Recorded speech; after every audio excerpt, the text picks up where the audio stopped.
আস্ত একটি সড়ক ডুবে গেছে পানিতে। এর মধ্যে ঝুঁকি নিয়ে চলছে যানবাহন, কোথাও আবার হাঁটু পানি মারিয়ে চলাচল করছে কর্মজীবী মানুষ। টানা কয়েক ঘন্টার বৃষ্টিতে আবারও তলিয়ে গেছে চট্টগ্রাম নগরীর চকবাজার, কাতালগঞ্জ, আগ্রাবাদ, আনোয়ারা সহ বিভিন্ন এলাকা। জলাবদ্ধতায় তৈরি হয় চরম দুর্ভোগ। বৈরী আবহাওয়ায় চট্টগ্রাম বিশ্ববিদ্যালয়ে ক্লাস পরীক্ষা স্থগিত করেছে প্রশাসন। কক্সবাজার যাওয়ার জন্য টিকিট কেটেছিলাম, এখন চট্টগ্রাম এসেছি, কিন্তু এখন আবার আমাদের ব্যাক করতে হবে। সারা জার্নি করে আসছি, আসার পরে এখানে ট্রেন থেমে গেছে।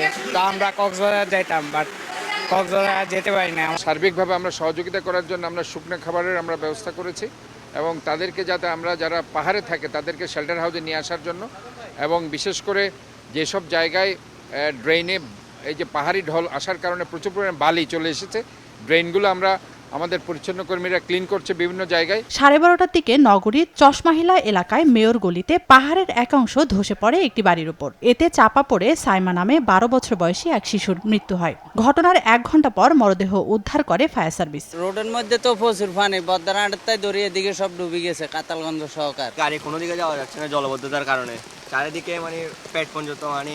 রেল লাইনের বিভিন্ন জায়গা পানিতে তলিয়ে থাকায় চট্টগ্রাম কক্সবাজার রুটে সব ট্রেন চলাচল আপাতত বন্ধ রাখার সিদ্ধান্ত নেওয়া হয়েছে। সকালে বিশেষ ট্রেনে নগরীর 16 শহর জানালিহাট সেকশনের প্লাবিত অংশ পরিদর্শন করেন রেল প্রতিমন্ত্রী। যেহেতু মাঝখানে বৃষ্টিপাত বন্ধ ছিল, সেই কারণে আমরা সিদ্ধান্ত নিয়েছিলাম, কারণ সবারই ইচ্ছা থাকে শুক্র শনিবারকে সামনে রেখে বেড়াতে যাবে। আমরা ওইটা চাচ্ছিলাম যে তাদের সেই দৃশ্যটাকে সফল করতে, কিন্তু আবার বৃষ্টিপাতের কারণে আমাদেরকে মূল লক্ষ্য হচ্ছে বড় কোনো দুর্ঘটনার হাত থেকে আমাদের যাত্রীদেরকে এবং রেলকে রক্ষা করা।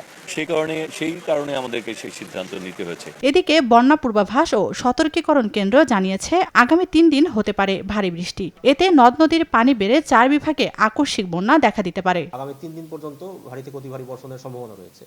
তো এটি মূলত আমরা দেখতে পাচ্ছি যে মৌসুমী নিম্নচাপ জনিত কারণে এবং মৌসুমী বায়ু দেশের দক্ষিণ পূর্বাঞ্চলে সক্রিয় থাকার কারণে এই ভারী থেকে অতি ভারী বর্ষণ পরিলক্ষিত হচ্ছে এবং এই বিষয়ে বাংলাদেশ আবহাওয়া অধিদপ্তর নিয়মিত তথ্যাদি প্রচার করছে।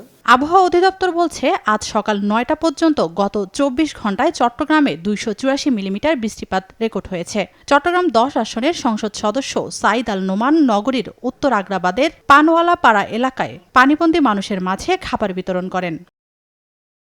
সময় সংবাদ, চট্টগ্রাম।